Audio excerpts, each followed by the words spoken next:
The views and opinions expressed in this podcast do not necessarily reflect those of the Society of Massage Archives. These interviews and commentaries represent the recollections of both the hosts and the guests, and as such, are subject to the occasional slight inaccuracies. The content here is for informational and educational purposes only. You should conduct your own historical research when determining the veracity of any of the statements made within. Greetings, and welcome to the Hands of History podcast, a production of the Society of Massage Archives, where we delve into the rich tapestry of massage therapy's past, explore its evolution, and share the stories that have shaped this vital practice. Today is Sunday, January 5th, 2025. I'm your host, Kirby Clark Ellis, and I'm joined today with Julio Onofrio. Julie has been a self-employed massage therapist in Seattle, Washington, since 1987. Julie has had 38 years of watching the profession grow and has created many websites dedicated to massage therapy, including her latest project, Massage Therapy Nexus. Julie is one of the Society of Massage Archives founders and currently serves as the Society's web manager, newsletter editor, and secretary for our board of directors. Welcome, Julie. Thank you, Kirby. It's so nice to be here with you. Yes, I'm looking so forward to this conversation with you, one of our other founders, and getting to learn more about you. We like to start off here. I like to ask people about their background and their journey in massage therapy. So tell us about your background and what initially drew you to massage therapy studies. Well, that's a kind of a long story, but I was working in the photography business for about 12 years after I went to college, and was looking for something different at that point. It was such a stressful environment. Everybody needed everything yesterday. It was for professional photographers when back in the day when it was print material and film, real film. And everybody saw colors differently, and it was always just very stressful to get customers what they wanted. I worked in the customer service department mainly, but I had done a lot of printing and working in other departments. But the owner of the company was off sailing around the world in his hand-built sailboat.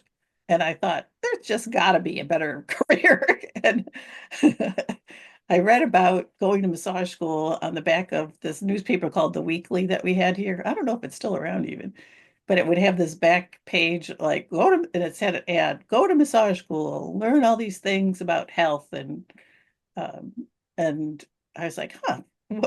I had only had like one or two professional massages at that time, and actually I hated it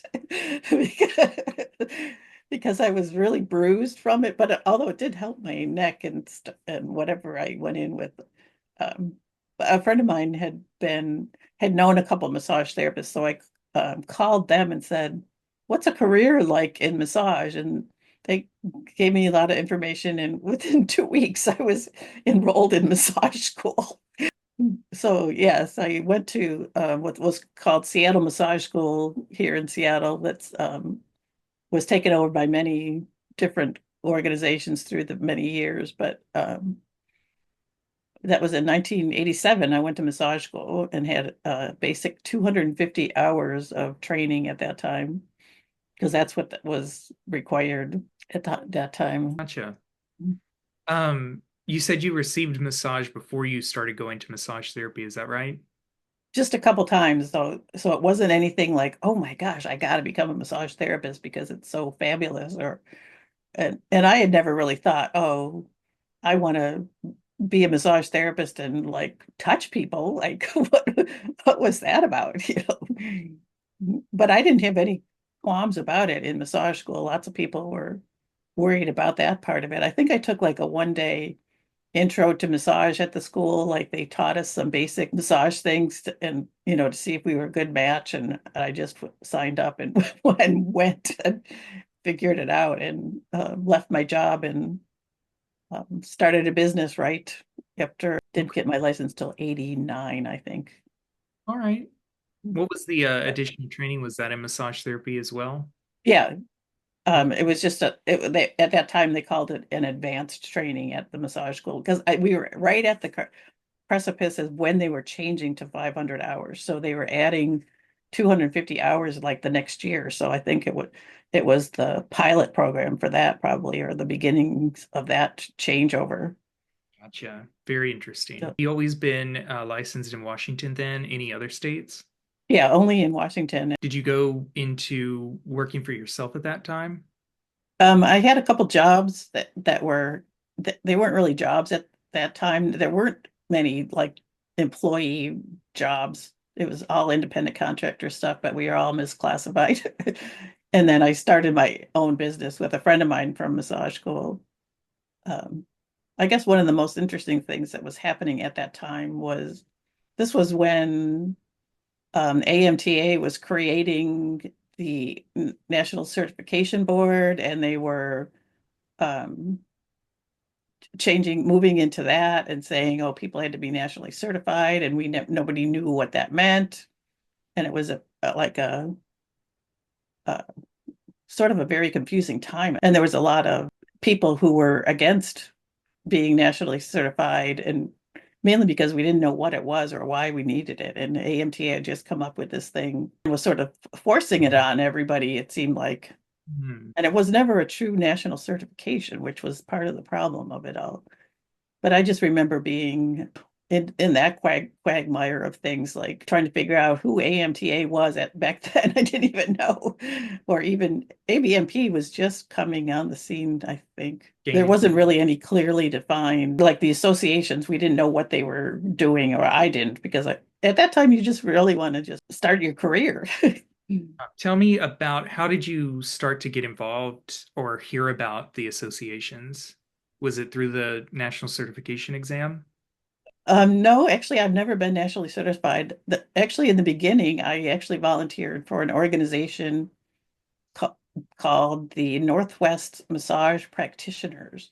And actually, I was the secretary for them. It seems to come around. And I didn't know anything that was going on, but it was an additional association here in Washington that actually, I actually found some old newsletters in my little history dive that I've been doing here that I've got to go back to, but I did find my name on one of them. But we were helping AMTA do the things that they couldn't do with legislation and stuff. So there was this separate organization that really actually worked with AMTA. There was a couple newsletters that were joint newsletters from AMTA and this organization, Northwest Massage Practitioners, that I was a part of. Hmm. And that was my first look at getting involved with this whole scene of things, licensing and legislation, and so long ago, early 90s. Take me back to 1987, Julie, when you were doing your entry level training. Um, did Washington have a state exam? Yes, we had our own state exam at the time and a practical hands-on exam. A problem for me.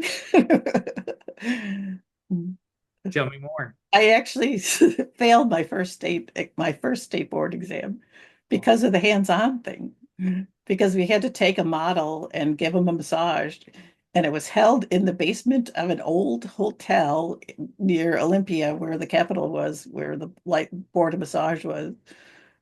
We were lined up in this hallway waiting to take the test. You went into a hotel room that had a table set up, and were asked to demonstrate some massage techniques on the client that you brought in with you. And it it was just so nerve-wracking for me at the time. But there was a written exam that I probably got like a 90 on, but didn't pass the first practical exam because they only offered it at a couple times a year at that time, so you couldn't just take it anytime you wanted to take it. One of the most interesting things too was that my examiner was this woman named Susan Rosen, and you look through the archive that I have here of the licensing process in Washington State, I have a whole plastic tub full of handwritten documents from back at that time when licensing was just starting, and it's all Susan Rosen.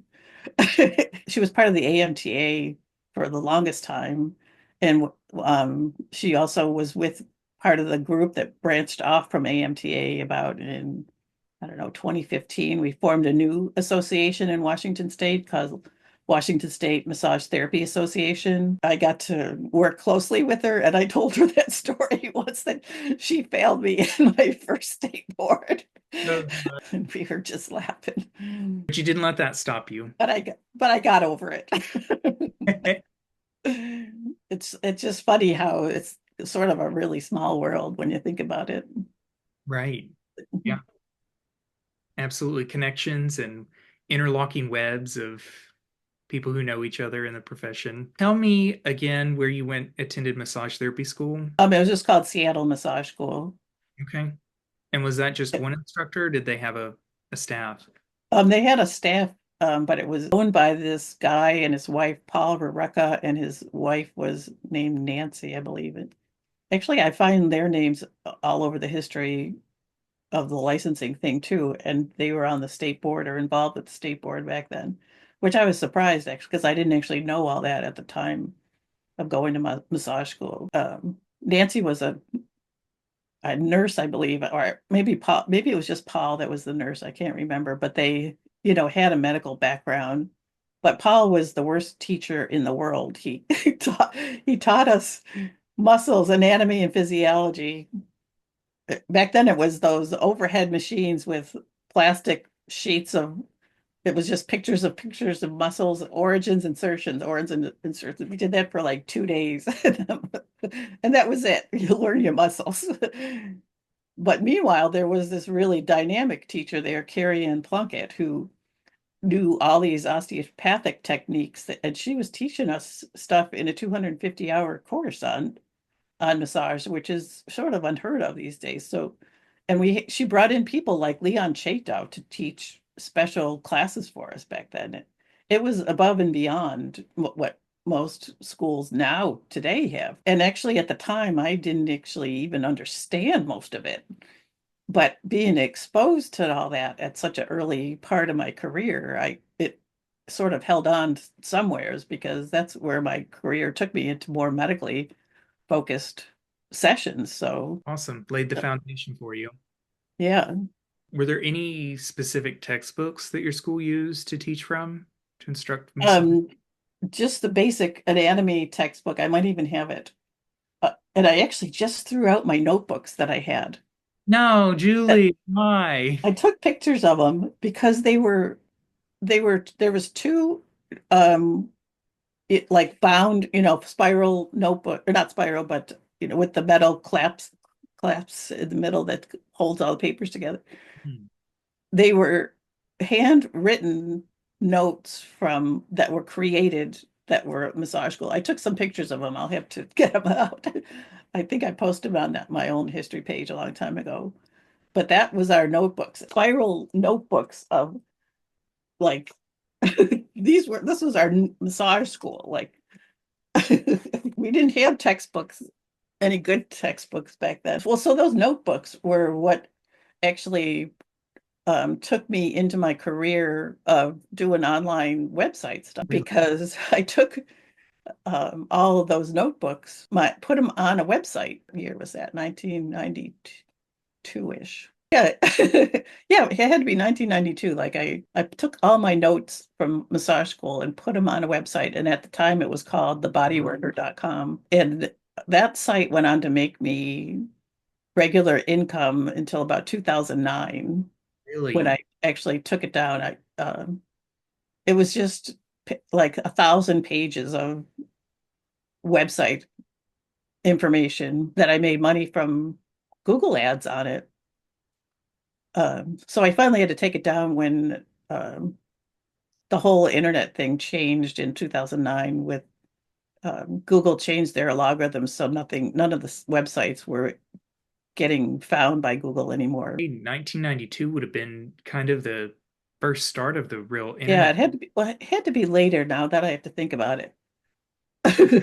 No, it had to be, like 95, I think I got my first computer. So it had to be like later than that. It had to be about 2000, actually, 2001 or 2002. That's still the early days of the right? But so Ryan Hoyme, a massage nerd, he and I used to be emailing each other because we knew we were both creating these websites And we would be up in the middle of the night emailing each other because that was the only way to communicate back then. What are you doing? What about this? And we would share resources and share ideas through email, and we were always both up late, and we knew it. So working on these projects. That's really cool. So I love that connection. yeah. Washington State, I did some research. It looks like they got their massage regulation or their Practice Act in 1976. You were licensed about a decade later. Um, how have you seen the massage therapy profession in Washington State kind of evolve?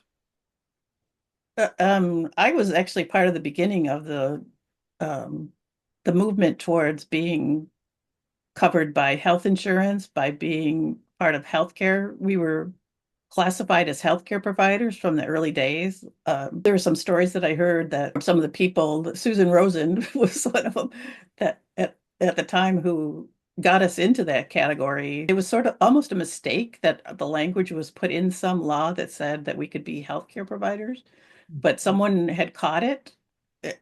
Um, and so they pursued it and got it to be kept in there. Wow. I have a whole, that's what I was talking about. I have a whole tub of documents documenting all that. That's all handwritten though, so I can't even read it. I'm gonna have to call Susan and see if she can read her own writing. How did that start? So, being a healthcare provider happened way before that I was involved in it, but in about 1993, it was our insurance commissioner at the time, Deborah Sen, created a law called the Every Category Law that made it so insurance carriers had to cover massage and acupuncture and chiropractic and naturopaths and everything. So the insurance companies had a fit and sued her first and had lawsuits against her for it was like 5 or 6 years. And I have all the documents outlining that whole process of how it all happened. I know it's on my shelf somewhere. But it's on the website, it's on my website. So she fought all these insurance companies and she won. And I don't understand why that is not been precedent for the rest of the US because it was actually won with a Ninth Circuit Court, Supreme Court decision that Really? said this is upheld. And through the many years, we have had to fight to uphold that, and it has been upheld all those years. So can be contracted providers with health insurance companies, and they pay for medically necessary massage. They don't pay for maintenance massage, but if you have people that have all sorts of conditions, pain, injuries, it's covered by their health insurance. So, and we've had that since it actually became law in about 2000 after all the court battles. So why don't we have that in the rest of the US is beyond me. And that's how I got into writing. I wrote a book on massage insurance billing because I knew a lot about it from all this. And it's just a general basic book because it's varies so much in each state what you actually have to do. But there are some basics that just apply to every place. What's the name of that book, Julie? Massage insurance billing manual. I'll send you a copy. You better sign it first. Okay. So I wrote about 3 or 4 different editions of that. And the last one I wrote was in 2019, and I really haven't taken the time to promote it anymore, but I'm starting to just make that part of my new marketing plan on the Nexus because um, that's what there's so many states that already are billing health insurance, but we're really lacking the support from the profession. The insurance carriers, they paid us so badly over the years. They started reducing our rates. That's why I actually went to AMTA. They started reducing our rates, like drastically cut it in half. But for about 15 years, they paid really well. It was very lucrative. It was easy to bill.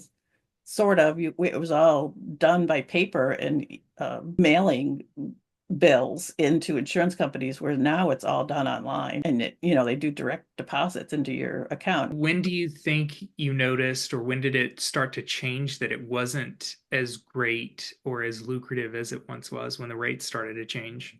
Well, it was in about 2011 because that's when I went to AMTA and said, "You guys, what is going on? Isn't there something you could do?" And for 3 or 4 years, I went to all the AMTA Washington conventions asking the same questions, and I couldn't, and nobody had any answers. But I don't think they ever asked the National Association for help back then. I doubt if they did because if they did, something could have happened. Because right now, it's sort of come full circle. I am now the AMTA Washington GR chair, and we're having a bill this year that is for provider contracting fairness that we ran last year with a group of 18 other professions to make us just give cost of living raises. And it's sort of come full circle. Here I am doing the things that I went to AMTA for in 2011. It's finally coming to fruition, and I get to work on this bill coming up this year to try to get them to pay us more. So Persistence is I key. feel my job has been come full circle, and I feel good about that, although it took too long. All the good stuff in life always takes too long for us. Yeah. Let me ask you, Lee, how long have you been an AMTA member? Only 2 years. Um, was with AB&P for a long time, and then actually, I did start helping the chapter back in 2012 or 2015, and I was doing their website. So I did have to become a member then. I was a member for about 2 or 3 years. So I actually worked for them as an employee of the chapter when the chapters had money and created the website that's not the website anymore. It was going to be this robust website that would take us into the future and create networking groups, but that was all squashed by AMTA taking away the chapter fee that was paying for a lot of what we were doing. So that made me madder at them. Gotcha. So over the many years, there's been a lot of different people asking me to help them create associations. Like there was a group of women in Colorado that wanted to create a medical massage society, and we worked on that for a couple of years, and that went nowhere. They were really involved in cancer treatments, and they wanted massage to be covered by cancer, but for those sessions, and it just never came to fruition. There was a couple other opportunities where people wanted to create associations to help bring massage into the medical profession, but it's just not come about yet. That discussion comes up quite a bit, but it's such a overwhelming project that I'm not ready. I don't know if I'm ready to take it on, but I'm using this massage therapy nexus as a way to put it all together, put all these little things that I know about and share that perspective, like teach people about the history of how massage got covered by insurance here in Washington and why isn't it been adopted in other states in the same way that we have had it. Do you think it could be pretty easily replicated across the rest of the country? Yes. Well, if they would follow this and enact something like this every category law. I actually met Deborah Sen many times. We had her teach some workshops. She did pass away a few years ago, but and actually her office was right around the corner from my office in downtown Seattle, and I ran into her once at lunch. And I cornered her, and I was like, Deborah, well, can this be reenacted or enacted in other states? Oh, yes. She was just adamant that it could be. And I know there was an organization that actually hired her to try to do that. Um, the International Healthcare Consortium or something like that. It was back around the time that the Affordable Care Act came into being, and they started a project called Cover My Care, which was going to be her going to all these legislators and departments of insurance commissioners and getting them to enact this bill like they did here. But that never happened either. So much. I'm remembering all these things that I haven't thought about in years and years. Yeah, that's one of the things that I love about this podcast and these interviews is the things that come up for people. Julie, tell me, Have you ever served on Washington's regulatory agency? No, I haven't. I do attend the board meetings now more regularly, and did for a while. There was a long time where our board didn't do much of anything, and then all of a sudden they somehow got the power to do rules, and now they're doing a lot of rulemaking, and we're pretty involved in watching them and helping them, because part of the problem is they're just so uneducated about the history of what's already happened and what can be done and can't be done. And it's training these board members to be aware of these different issues before they make these big decisions that will affect the whole profession here in Washington. It's sort of an ongoing project. Right. I don't think that that's a unique to your board. I get Yeah. that that's one of the side effects of being in a profession that has us in silos and in rooms a whole lot. Um, Not many of us keep up to date, and almost none of us, look to the past for guidance, right? Well, that's what I hope we can try to figure out with this new association, Kirby. Like, as I dig up more and more stuff, I'm just amazed at some of the stuff coming out of the profession now. Like, we've been talking about the same things over and over. Like these okay, behind me is my most precious historical documents. The Massage News, 1956 to 59, from the AMTA. This is book 2. I have a book 1. And then my other History in the Making, written by Ruth Williams. This is the only hard copy I've ever seen. I've seen it online in many different forms, just in PDF forms. But they're talking about the same things that we're talking about. The illicit businesses, the lack of consistent licensing, the lack of educational standards across the US. They were trying to do it back then, and I can't even imagine how anything got done back then. If you look at this notebook, it's like handwritten. I don't know. I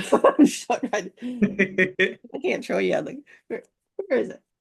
It's typewritten, hand-drawn pictures. They're all uploaded into the archive on archive.org that I have set up for this new society. It's the same things, and nothing has changed. So what does that mean? I don't really know, but I wonder, it'd be great to be able to ask people from 70 years ago what their perspective would be of where we are now compared to where they were then. Well, so this woman, Ruth Williams, she has long passed away. I don't know how long she lived.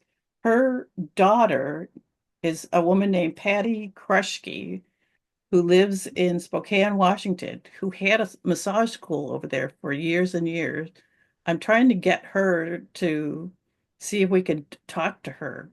I would love to see if she can remember things about what her mother was doing, because it's all right there, if she can remember stuff. But This is kind of a nice segue, Julie. Talk to me about how those 2 notebooks, those documents, came into your possession. I came across them at an AMTA convention. That they had them out for display, and I asked the president at the time if I could take them home and scan them. And she's like, sure. So I took them home and scanned them.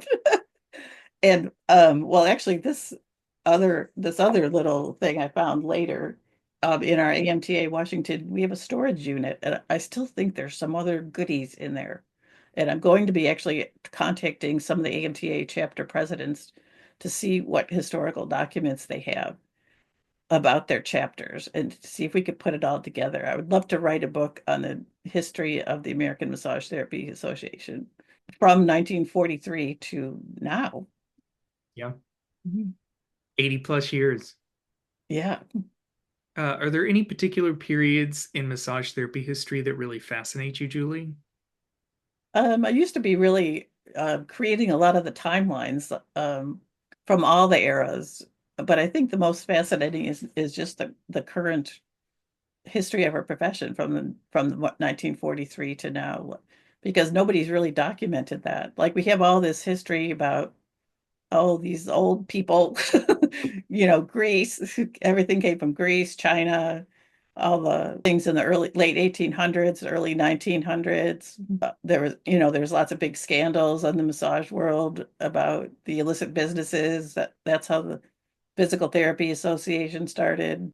I guess that time frame right around there, the early 1900s, is the most intriguing because I want to figure out what happened that the Physical Therapy Association and nurses actually were in the same boat. Nurses were once prostitutes in the 1800s, in the mid 1800s. When I just found that out a couple of weeks ago, and I had never known that because they were income women who sent to take care of the sick. They needed money and they needed something to do, but that's the only people that they could get to go take care of the sick people.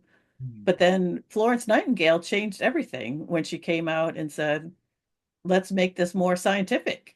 And then it became nursing. And then the same with the physical therapy group. They were using the Ling gymnastics a lot more and movement therapies and the exercise thing and changed it. It used to be called the Society of Masseuses and Masseurs out of England in the late 1800s, early 1900s, and they changed it to the Physiotherapy Society. So how did they make that transition? Because we have the same roots. There's still something missing for me that I really want to find out. They separated into professions that are now, respected parts of healthcare. But, and when I talk about that, I mean, I think every type of massage is healthcare. Like even the relaxing massage at a spa or any environment, it's helping with stress and everything that's happening to people in the world today. So it should be part of healthcare, not just the medical massage aspect of everything. Tell me, how has the perception of massage therapy changed from the 1980s to today? Here in Washington, it's pretty much the same that we are considered to be healthcare providers since the very beginning of that time frame. But when I was going to massage school, my parents who lived outside of Buffalo, New York, were deeply concerned that I was going to massage school because they thought it was not a good profession. And I can remember my mother said, "Oh, there was a place down the street that got closed down by the police because there was too much traffic." And I was like, "What?" So the perception of it in other parts of the country has been way behind what it has been here in Washington. And I've been fortunate to be here in Washington to have that respect from the very beginning. And I mean, even before we got accepted by healthcare, when I first started, I jumped into billing for labor and industries for workers' comp cases. Like that was something I did right away. So we've always been healthcare providers. And I think it surprises some of my clients when I tell them it's not accepted in other states. Like you can't get your insurance to pay for it in other states. Everybody assumes that, oh, everybody gets this in the whole United States, but more are covering it and paying for it, but it's not mandated like it is here in Washington. Yeah, it's not a given that you could just take for granted that your insurance will take care of it. Yeah. So as far as changing here, it's sort of stayed the same a lot through the 38 years I've been around. I've always just felt respected. I felt that it's been accepted as healthcare and not a luxury. That's the other part of it. People think it's just a luxury to be able to go to a spa, get a treatment for whatever is ailing them. Okay, then to take our lens and look a little bit broader at the profession as a whole, are there any significant trends or movements within massage therapy since the late 80s to now that you've observed? Well, one of the things that I'm really involved in is watching the illicit businesses problem that we have. It's been getting worse and worse through the many years. as far as that trend goes. And but I guess we will never really know some of the things that we have put in place, like licensing or establishment licensing things. Could it be worse if we didn't have those things? There's no way to really tell that, but seeing it growing in so many communities, and people don't even understand what it is anymore. Like I just had an illicit business shut down the street from me. It took 3 or 4 years for the cops to do it. And I kept telling all my neighbors, and they were like, "Really? That place?" They didn't believe it, And I'm like, "Yep, that place." Our communities need to be more informed about that problem so that we can work. We can't solve the human trafficking problem, but I hope we can start to untangle ourselves from it. That's one of the things I'm going to be working on this year through my Nexus project. And I have a website called lookbeforeyoubookamassage.com that I bought during the pandemic and I studied this problem for a couple of years intensively and wrote a little ebook or a little toolkit that would help communities figure this out. And that's my plan for the years, to put all that together. I've gotten all the material now into massagetherapynexus.com and hope to be able to start sharing that information more through the various resources, social media, and maybe writing for Massage Magazine, or heck, even our AMTA journal or ABMP journal. What do you think the difference is between you as a licensed professional being able to recognize that illicit business as opposed to the general public and your neighbors questioning that place was involved in illicit I guess it was just from looking at so many of them over a period of a couple of years. I set myself up a Google alert that would send me an email every time the word massage parlor or illicit business or human trafficking was used in a news story. And for a couple of years, I read everything that I could, and watched how they used the words too. But and then looked at the websites or looked at the businesses that they were shutting down or that were involved in all these illicit activities. And I could tell in a second by just looking at their website almost. And some of our community, like, well, I was talking about one of the other places in our local community Facebook group that everybody was going to for a massage, and it was like a $40 massage, and they were actually doing real massage there, but they were also doing illicit stuff. But everybody was like going there because it was cheap. Mm. And even after I exposed it and showed them that it's listed on Rub Maps, and they were like, "We don't care, it's cheap." And they were actually doing a fairly decent job of just, I don't know, loosening up their shoulders or whatever, some basic things, which is deeply concerning. And why didn't people understand that? Like, it's not just the unlicensed massage, which could they be getting a bad treatment that could be life-threatening, or that these people are being trafficked. You feel like a key to unlocking that would be more public awareness, the general public? Yes. I'm like, part of my plan is to take this to my city council this year and start um, pointing out the issues with the council and see if we need to do an ordinance or something like that, to start shutting these places down. I did actually contact my local Redmond police chief. I went to a meeting, it was with my county council person, had a little open house talk that I went to in the community, and the police chief was there, and I told him, "What can we do about all these places?" And he said, "Well, why don't you go in and take pictures and make sure they have licenses on the wall, and if they don't, send them to me." And I was like, "You want me to go investigate?" They don't have the manpower to do it, and to get somebody just on unlicensed practice is not really enough to make this problem go away forever. But I don't really know what the answer is to that, but I'm gonna see if I can find out. Never stop trying. Okay, so talk to me about what methods do you use to preserve and share your findings on massage therapy history, Julie? Right now I'm just using my big scanner that I have and I scan those documents, and I need to really um I think we really need to hire some kind of archivist to help us because I also had, these documents after I scan them, they really need to be preserved because, they're starting to look yellow and be damaged by the environment. Um, and I don't really know what we need to do with them to preserve that. It needs to go to the Smithsonian or something. I think we really need to hire somebody to help us in that arena. What do you do with the documents once you've got them scanned, Julie?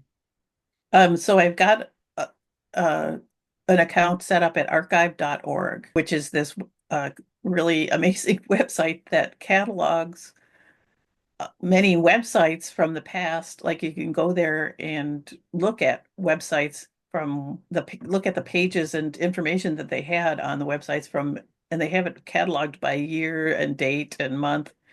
But they also have a whole section on that other people are scanning documents or they're finding documents and uploading them on every topic imaginable, like not just healthcare, but like millions of documents upload into their old books. I think there was a Google book project where they were scanning old books and uploading them to. They have their own um, Google Books section, but many of them are now uploaded to this archive.org website too to preserve them. Like some of the older textbooks of massage, which I have a few of those, but like the early Graham, what's his name? I don't even have to tell. Physical Culture Classics. What's that? The Theory and Practice of Massage, Cope Steak. I haven't even heard of that one. 1918. Beatrice Goodall Cope Steak. 1917 London. I don't think I've ever seen these on that website. They need to be scanned or I'll have to check on that. But I've got a small shelf of books like that I'd love to have preserved. So a lot of the preservation that you do right now is digital preservation.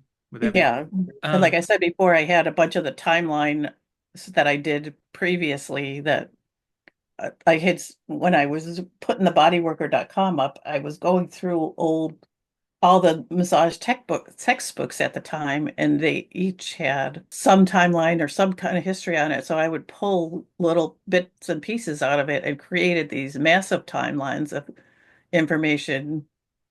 And that's how I actually met Robert Calvert, I believe, because he came across my websites, or I met him by going to a workshop at a convention. I can't remember if I met him first or if he had found my website first, but he told me all my timelines were wrong. And I said, well, I got them out of the textbooks. He said, yep, they're all wrong. And I was like, oh no, what are we gonna do? Did he give you any more information than that? So he had sent, so he gave me a bunch of the old massage magazine articles that tracked some of the history. I did update it as best I could, but it's still a hit or miss as to whether you get it right or not, which is one of the interesting things about studying history. So yeah, I somehow started with these timelines, which doesn't really tell you much except for, oh, this happened over a long period of time. Like it doesn't talk about what was going on in the communities at that time, like what were people really thinking, which is going to be the whole other deep dive of this. Like what other things were going on, wars and famines and good things too, though. Invention of the massage robot. Yeah, historical context, right? It's all about context. Julie, what have you encountered any challenges in gathering or documenting historical information about massage? Well, the lack of support from our national associations besides that. um, and not having access to all this stuff. Where is it? Like I found this stuff in a storage unit. And who's keeping it all? Where is it all? I'd love to go in Judy Calvert's garage where she just stores all her museum of massage history things. Tell us just a little bit about Judy and Robert Calvert for those who are listening or watching this that might not be familiar with them, Julie. So Robert Calvert started Massage Magazine a long time ago, and Judy is his wife. Um, Robert passed away many years ago. Judy's still alive and living in Spokane, Washington, where Massage Magazine was started. Wherever they traveled or went, they would collect artifacts, collect books, and um, they created a whole museum of massage at one point and had it opened. It was actually a physical location open in Spokane, Washington area. There's some remnants of it on archive.org where you can see some old pictures of it, of what some of the artifacts that they had. But Judy's got a whole garage, or I don't know where she keeps it all, of all these artifacts in boxes, all labeled, that were part of the museum, that I hope can get passed on to somewhere and displayed and appreciated. Right. So I hope that's part of our project that we can take on as the society. Yeah, it'd be nice. Did you ever get to visit the massage museum? I didn't know about it. Well, maybe I did, because they did put out a little newspaper, which was actually a printed newspaper that came in the mail, that was called the Massage Heritage Times. There was probably only a few issues done, but I have a couple of them. Wow. Um, I should ask Judy if she has some of those. Yeah, those would be great to have and preserve and share eventually. uh, Scan and display and have them available. Julie, are there any particular resources, books, or archives that you recommend for those interested in the history of massage?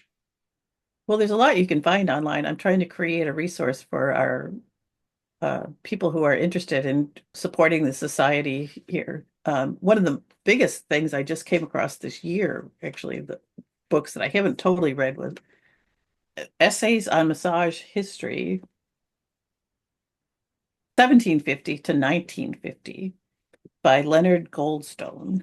And I think I told you about this. Leonard Goldstone was actually on the advisory board of that massage museum, and I found his name when I was looking through the archives about the museum, and then happened upon this book on Amazon, and this book was just put out in January of 24, and I haven't read it yet. I just scanned it a little bit, but it has the most interesting concept of massage was really part of medical care, like bone setting, like used by the military, used in wars for rehab, used for really serious health conditions.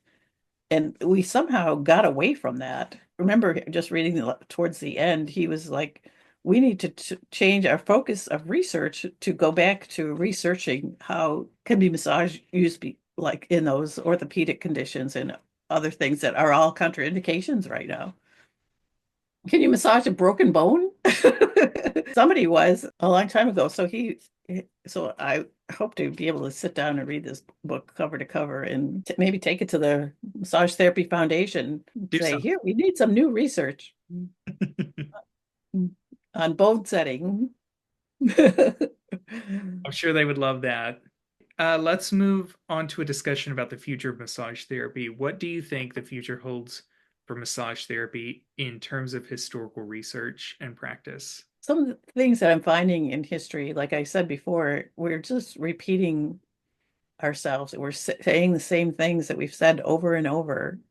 I hope that I could put some of this material together and look at some of the interviews that you're doing and have a fresh approach to the massage profession. But I was talking with a friend today, like we were talking about, is anybody interested in that? And that's one of the first things I want to try to find out with my massage therapy nexus. I'm putting a little survey together to just ask some basic questions. What are people's most challenging things right now in their profession, in their practice or careers, compared to, do they think about the big picture? Do they care about where the big picture goes? And I'm not sure if there are people that care about that. But it's the same things. We're lacking things like you know, a solid educational standards and a practice framework. Why hasn't that been created and implemented in every state? Our scope of practice is all over the place. Each state is licensed their licensing laws say different things about scope of practice. They use different requirements for education requirements, for CE requirements, for ethics requirements. It's all over the place. And it's been like that since the beginning. They've been trying to put that together, and we've just been spinning our wheels. So how could someone put this together and make it work into something like that?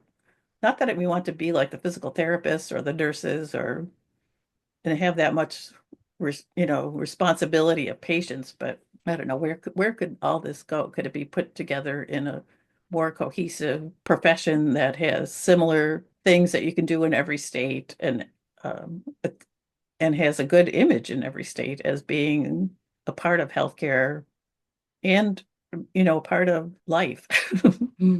Yeah. A But standardized playing field for all of us and to be recognized and respected would be a great thing for the future, right? yeah, I remember when I first went to massage school, I really thought that someday massage was going to be in every home. Like they're gonna build houses with a massage room, like you would include a bathroom or a living room or a kitchen. Like it'll be a regular part of a household building plan. That didn't happen, of course, but Not yet. and the not yet, exactly. And the massage therapist would walk around the neighborhood, or there would be a neighborhood massage therapist that would go to your house or serve the community that they live in and just walk around the neighborhood, and or you sign up on their website for what day you want them to come or whatever. But they would just walk around the block and not drive far, but you know and work on the families, not just the adults, but families, kids, the dog, Everybody. the horse, the pony. Well, you weren't far off in thinking that because we do have, in a different way, we have mobile massage therapists, right? Right. So you're not too far off with Yeah. predictions. But we just got to get those massage rooms in the house. But What do you think, Julie? How can today's practitioners benefit from an understanding of massage therapy's history? well, just like I was saying, I hope the history will help them realize that we've been just spinning our wheels and make them start thinking about what they want and what can it be like, which is I don't even really have the answer to that, but But imagine if we all just at least gave it more than a passing thought, right? yeah, Imagine what it could be if we were all actively thinking about it constantly. And if we could see, like you said, the bigger picture instead of just worried about what affects us directly all the time. yeah, that it's really hard to do that. I understand because everybody's got their businesses and families to manage, and that's such a big challenge these days. And the stress is at an all-time high in the country and world. And but here we are, changing people one by one, massage by massage. So being a part of that helps keep me grounded and focused on the why I'm doing this, I guess. Julie, what advice would you give to those who maybe are just starting out, becoming interested in massage therapy and history? I would say start with reading with Robert Calvert's book and with Pat Benjamin's book. Well, Robert Calvert's book is still available on Amazon. And we've found that Pat Benjamin's book on the history, there are still some hard copies left of that we're trying to secure to have distributed or to make sure they get into maybe schools' hands or something like that. And there is a PDF version of that book available through the publisher's website, but the publishing company has gone out of business. But I would probably start with those two books and maybe start looking at some of the timelines I created and see if there's something that looks interesting. Some of the timelines I have are go to the archive.org site where you can find some of the old versions of the books from the 1800s. I love reading those. Like, it was such a different time. And Let me ask you, this is just a random question that came into my head, Julie. so it's okay if you're not prepared for it. Do you consider yourself a researcher? Well, as far as that I loved having like a Saturday morning sitting at archive.org going down the rabbit hole. Is that what a researcher does? I mean, it's I, pretty I, evident to me that you have this dedicated practice of learning from the history that's available to you. I love going through it all, like and reading the old notebooks full of the stuff. Need to figure out a better way to put it all together though in something that is understandable that other people might want to be interested in. And that's probably one of my goals for this year. I don't know why okay, I hated history in high school and growing up in college. I hated history. I was joking with one of my clients is a professor at the University of Washington, and she was telling me that you can go as a senior citizen, which I am now, I can go and take classes at the university for free or for $40 or something. And I'm like, oh, could I be a history professor? I'm going to look into that a little bit, but I wish I had more education in that whole arena, but as to how to put the history together and analyze it. And like we were talking about, there's different versions of the history. What, was Herling Swedish massage, it started the physiotherapy association, physiotherapy profession, but it was part of the massage therapy profession. What, how do you sort all that? What really happened? How do you sort all that out? I don't know, but I love going down the rabbit holes on archive.org. That's a perfect Saturday for me. What is it? This is also off-roading, Julie, so bear with me. Oh. What is it about just like sorting through all this history? What is it that is of really interest to you? Why do you have such a passion for massage therapy's history? I think it's just the passion for the whole profession, like that I've developed through the years, I guess, from being part of all this. I just hate to see it not be not to have people not know about it. Like, and I see that more and more. Yeah, I don't know. It's probably some deep-seated something or other, but it's the stories about people, Yeah. and we'll go down in history someday too, Kirby. Right. Here's hoping. All right.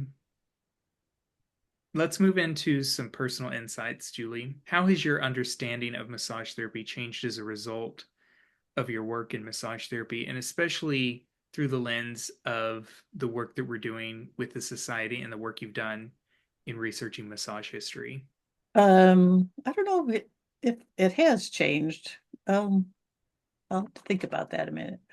Yeah, I'm not sure if it has changed. I always have felt like massage has been a gift that I've been given to help people feel better. I guess I'm not sure if anybody else feels the same, but Let me ask you then, what is there anything in what you've learned from history that has influenced your current practice and the way you go about massage? Not really. There's some things that I come across in history that I go, oh, that would be interesting to learn if I had another lifetime, but like some of the early things they talk about, but like that one type of massage that comes to mind, Bingawebski or something like that. I don't even know how you say it. Yeah, I think my practice has just becomes pretty solid over the years from all of the things that I've learned through the many years, taking all sorts of classes. A lot of my training was in structural integration, and I trained with somebody who had trained with Ida Rolf. So, in the beginning, Rolfing used to be this really brutal dig in to you cry type of therapy, and some of it still is like that today, but I just couldn't do it in my practice, I guess, and just sort of integrated everything I learned into how to work with the body in a different way, considering posture things sometimes, but not always. Just try to take what I see right before me at that moment instead of following the recipe, which is what the Ida Rolf work. Like, start with the chest and breathing. I'm like, people just don't have work like that, but I don't think anymore. But I know that training really was important in bringing me to where I am in my career with all that I learned about anatomy. Actually, that was probably the biggest thing. We learned anatomy, like in-depth anatomy. And then once you got a better understanding of that, you can work on anything, in physiology too. But Julie, tell me, when did you start investigating massage therapy history? When did this bug really bite you for massage history? it started when I started doing the timelines for my first website, but I didn't know it was going to turn into this. But as I came across things like, I pick up a book here and there that I came across in an old bookshop or something, started collecting things, found storage unit full of goodies.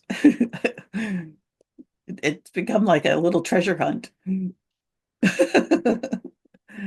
Which I would love to go to like AMTA headquarters and see if they have anything in the basement, or ABMP even, do they have stuff, or Massage Magazine. I don't know what happened to all their old magazines. I have a bunch of them and there's some online, but they are the ones that really tracked some of the history of our profession, because they were not involved in any of the associations, and they did their own thing, and they reported on everything, every aspect of the profession.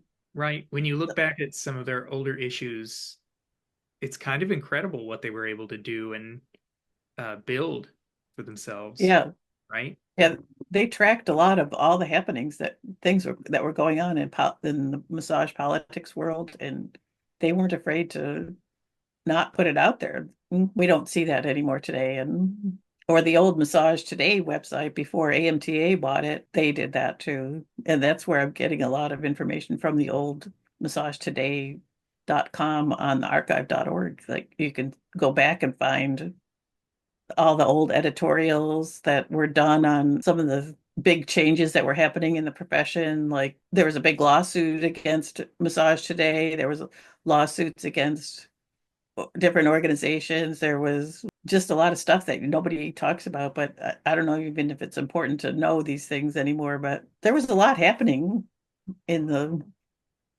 90s and 2000s that led us to where we are today. And I don't really see any big movements happening today. Like, All maybe right. we could create one. Let's talk just a little bit, because we're both board members for the society. Let's talk about the Society of Massage Archives just briefly, Julie. To your recollection, how did SOMA come into being? How did it come into being? Well, well, Kirby and I talked about history. How did I find you online?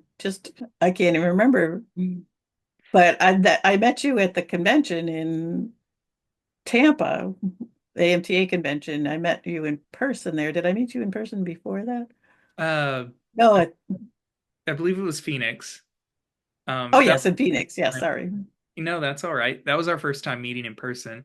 I think actually I had found you online, your History of Massage Facebook page. Yes.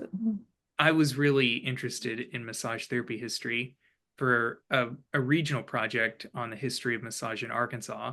So your page was one that really stuck out and was of interest to me. That's how I found you anyway. I don't know how you found me. Yeah. Well, for the rest of the story, Kirby and I, and who else was on the AOD proposal? I believe it was you, me, and Jeffrey, our And current, Jeffrey. yeah. So Kirby and I and Jeffrey wrote an Assembly of Delegates proposal for AMTA, asking them if they would help in preserving the history of the massage profession.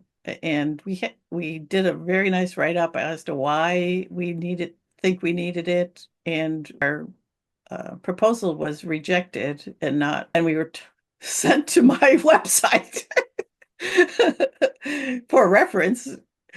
There's this archive, which is my website on Massage School Notes, that has this archive of all these timelines that I've talked about. I can't remember if we contacted someone in leadership there and asked if we could get more information on that. And they said, oh, it's just part of we do preserve the history already, and it's just part of our basic everyday work. but and I do know that Judy Calvert had asked them to either purchase or sponsor her collection, and they did not want to. So without the support of AMTA, well, they actually told us to go start an association. So we did. Thanks, AMTA. That's my memory of it. What do you remember? Yeah, that's pretty accurate. That was at least the really big seed for the society was that AOD proposal. And what can we do moving from there, right?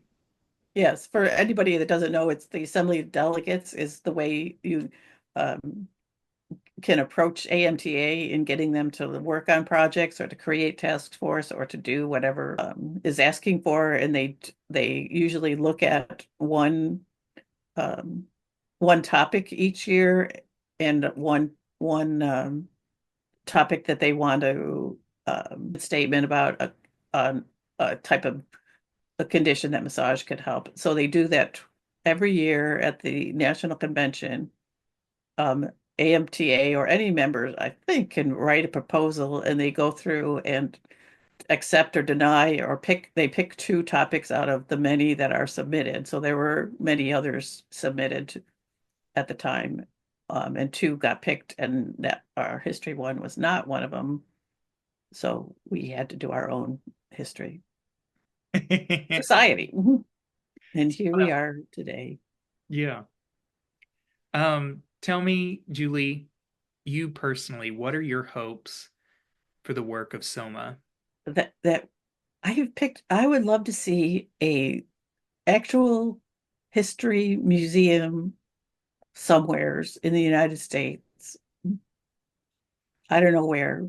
Could it be part of the Smithsonian or one of the big museums? Like have a whole section on massage and the artifacts, the books, the stories, and have a gala.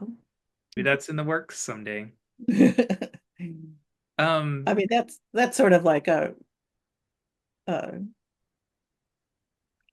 don't know if that's achievable or not, but that's what you're supposed to do to make your mission statements. Make something that's not achievable, so you can keep going until you until you get closer. Something to work towards, always. Gotta So, have. and Judy always talked about too that she thought about getting a big van and turning it into a museum and have it be a traveling museum and drive it around the country to all the schools or what have you, to the conventions. Oh, that might be fun. Yeah. I also mentioned in your biography, Julie, that you are our newsletter editor. Talk a little bit about some of the stuff that the society is going to be coming out with this year, and what are some of our projects and stuff that we're excited about here at SOMA. Well, one of the biggest things is the podcast that Kirby's been doing, interviewing some of the people that we've found who knows what's happened through the years. I'm going to be continuing my deep dive through the archive.org and other resources, digging up little gems and tidbits of history to try to put something together as far as like I'd love to do a book on the history of the profession since the 1943 and include AMTA and ABMP and all the other things that have happened in between. I'd hope that I have a whole box full of history of licensing in many of the states that Judy Calvert has supplied us with, that if I could scan those and get those put together, like how could it help us in seeing where we've been to what's happening now to something that could help us in the future in the licensing and legislation arena. And and hopefully as people see and learn more about the history and if we can figure out a way to make it more fun, which I think we are with the podcasts and videos that you've been doing and writings, to see the profession for what it is and what it could be.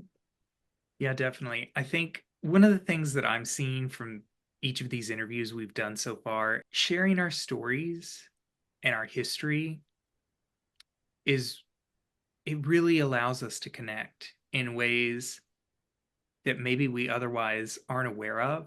Like the history, Sandy says it in our first episode, the history pulls us together. Yeah. And I think that's really true in this work that we're doing. Yes, and as the profession grows and people go through stuff together as a community, it helps create, I don't know, a forum for advocacy and for letting the world know what this profession is. Julie, let's go into some closing thoughts. What legacy do you hope that your work in massage therapy, and particularly history, will leave for future generations? I think I've said it throughout the little interview here in some ways that I hope that by gathering all this information, we could start to get some better pictures of where we've been and where we're going, and that and put it into all together in a different way that maybe we're not seeing yet, or we don't understand yet, or that we haven't thought about yet, to, like I said, create the profession that we want. Do we want to be in healthcare, or is it okay just to not be? Is there anything else you'd like to talk about that we haven't covered yet, Julie? Not that I can think of off the bat, but I'm sure there's more. Tell us if people want to learn more specifically about you, or want to reach out to you, or learn about some of the work that you've already done in the past. How could they? What's the best way to find you, Julie? Yeah, on massagetherapynexus.com is my main focus right now. And make sure to spell Nexus for people. Yeah, just NEXUS, massagetherapynexus.com. I'm going to be starting a newsletter there too, and creating more, trying to work on videos to try to get some of the messaging out. It's such a conundrum these days with so many social media websites and the algorithms, and search engine optimization is not the same anymore, but we'll see where it goes. All right, last two questions, Julie. If you could have any deceased person's account of massage therapy preserved, who would you choose? When I ever asked about that, I always think Ida Rolf, but as I'm digging in this, I would like to know more what Robert King thought. And he's not that long ago, but I think more and more about him as I see our history, mainly because it was during his time that most things happened that were big time events that changed this profession forever. I'll put him on my list of things to research. Never-ending list. All right. We ask everybody, who would you encourage or challenge to participate in future episodes of this podcast? Patty Glenn. The history of the Federation of Massage State Boards. I have a whole list in our little Google group, but my brain is gone. So check the list there and add it to the transcript. Thanks. All right. Well, Julie, I want to thank you for your time and for participating in this interview, this podcast. Thanks for having me, Kirby. It's been fun. I can't believe some of the stuff I've remembered. You have been listening to the Hands of History podcast, a production of the Society of Massage Archives. You can learn more about the Society at societyofmassagearchives.org. We are also on Facebook and Instagram. Do you know someone whose hands have helped shape the practice of massage? If you or someone you know would make a great guest for future episodes of this podcast, please email the Society at societyofmassagearchives@gmail.com. Society of Massage Archives, all one word, @gmail.com.